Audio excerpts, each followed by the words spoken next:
sono a disposizione, intanto sono tornato al mio lavoro. Guardate, la più bella cosa per un amministratore è avere un lavoro che l'attenda, proprio perché ti rende anche libero. Il suo non è un addio alla politica, ma un arrivederci. Fabio Bui ha appena concluso il suo mandato da presidente della provincia di Padova ed è tornato al suo lavoro, ma ricorda con entusiasmo gli oltre 20 anni trascorsi ad amministrare il comune di Loreggia e la carica più alta di Palazzo Santo Stefano.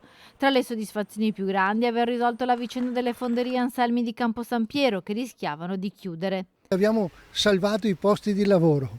Lì assieme ad altri sindaci, soprattutto il sindaco di Campo San Piero, ricordo eravamo saliti sul tetto della fonderia ed eravamo rimasti lì alcuni giorni fino a quando la situazione si è sbloccata.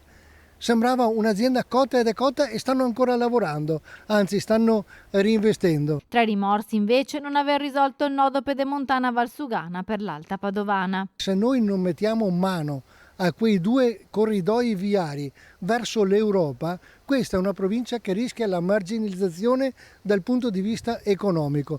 L'area di Padova Est, oggi, dove sorgerà fra qualche anno il nuovo presidio ospedaliero di valenza internazionale, se non ha una strada che lo colleghi, sarà il disastro viario assoluto. Ora tra i nomi più papabili come suo successore in provincia c'è quello di Sergio Giordani, il sindaco di Padova appena rieletto.